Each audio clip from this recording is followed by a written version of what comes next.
Hello guys, Shri Swami Samarth. आज आपण बनवणार आहे शिळ्या चपात्यांपासून लड्डू। खायलाही छान लागतात आणि एक नवीन पदार्थही। तर बघा, हे अशा तुमच्या चपात्या राहतातच आपल्या रात्रीच्या वगैरे। तर आपण कधी त्याचा चिवडा करतो, तर कधी काय, तर आज आपण याचे छान लाडू तयार करूया।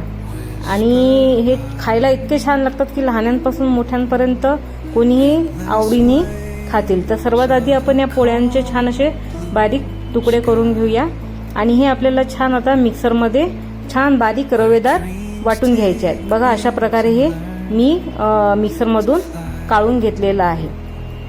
तुम्ही बघू शकता, एकदमही बारीक करायचं नाही, थोडं रवेदारच राहू द्यायचं। आता त्यानंतर मी इथे छान 1.5 वाटी गूळ घेतलेला आहे, तो छान बारीक करून घेतलेला आहे। तर आता एका पातेल्यामध्ये आपण छान थोडंसं तूप घेऊया आणि या तुपातच हा गूळ छान मेल्ट होऊ देऊया। आणि जास्तही तुम्हाला एकदम चिकट करायचं नाही आहे, फक्त मेल्ट होऊ द्यायचा आहे। कारण की जर जास्त केला तर ते लाडू खूपच कडक होऊन जातील।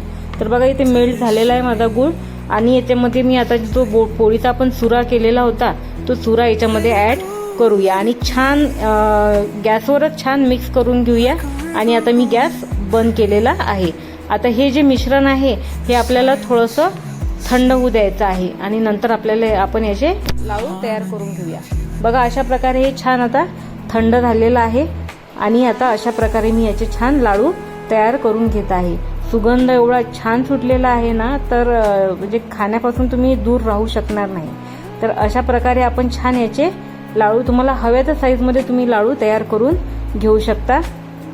बघा, अशा प्रकारे हे छान असे लाडू दिसायलाही छान लागतात। याच्यावर ॲडिशनल तुम्ही काजू बदामही तुम्ही ॲड करू शकता आणि लवकरात लवकर होणारा अगदी सोपी पदार्थ आहे।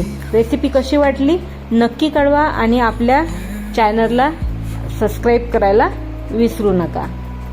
तर अशाच नवीन नवीन रेसिपीसाठी आम्हाला नक्की फॉलो करा। श्री स्वामी समर्थ। जय जय Swami Samarth. Eternal as the drum, glimmers dance on the ocean's crest. Nature hums her song.